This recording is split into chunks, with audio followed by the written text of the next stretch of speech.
Hey guys, it's Quinn. In honor of the new Mission Impossible film, Rogue Nation, I decided to take a look at the best and the worst this series has to offer. Now, before I start, I have only seen each film once, so it's based off of 10-year memory for some of these films, but today, I will highlight the greatness and the faults of the series.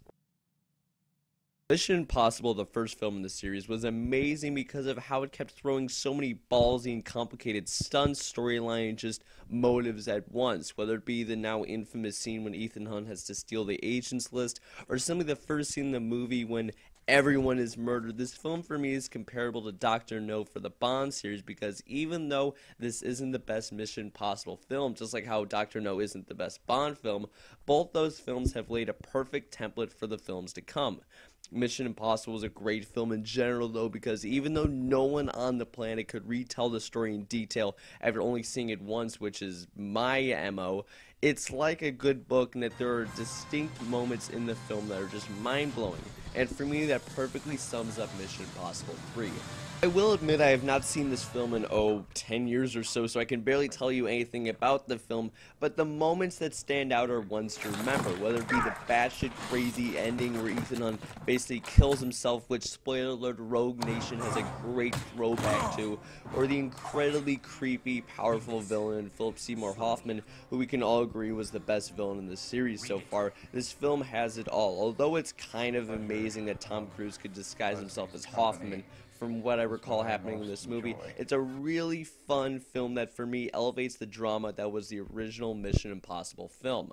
So speaking of elevating everything, we have to talk about Ghost Protocol. Now, this was the first Mission Impossible film that I saw in theaters, and where I was, it came out a month late, so there was already a lot of buzz about this movie, and my god, it was warranted. Not only were the stunts incredible, not only did it maybe inspire some of the best scenes of Fury 7, but the pure insanity that goes on in this film is incredible. Everything from having to jump from one side of the building to another, changing an entire floor's room number in like a minute, or anything in between.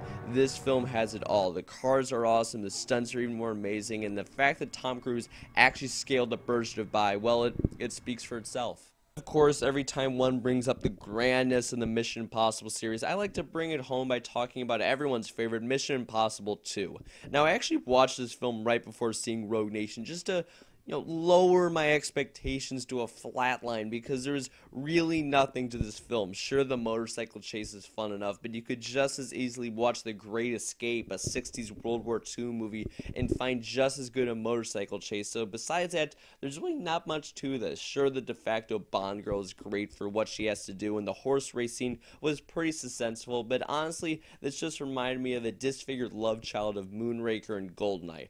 The plot of killing people with a disease is about as simple as a plot can be, and when you're doing a shot-for-shot rip-off of the opening car chase from Goldeneye, well then we know there's room for improvement, and that is where Rogue Nation skids in. Not to oversell it, is one of the best movies this year in my opinion, because it combines the complexities of the first film, the motorcycle chase of the second film, but instead on steroids, the villain of the third, and the amazing stunts and shots of the fourth film.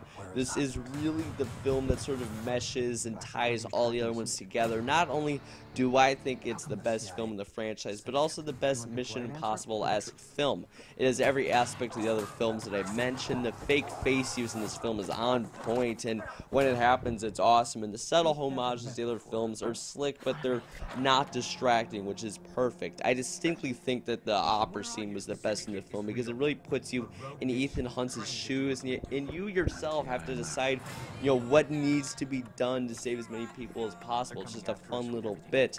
And the water bit is also really anxiety filled, and even though I do call bull on how long some people hold their breath, it is Mission Impossible, so hell, why not? Let's have a 5-minute underwater bit. The story is intense as hell because all the characters looks like are losing their mind at times. Simon Pegg looks like he's finally found his groove as a computer master, and the main villain is the creepiest son of a bitch to ever grace the planet.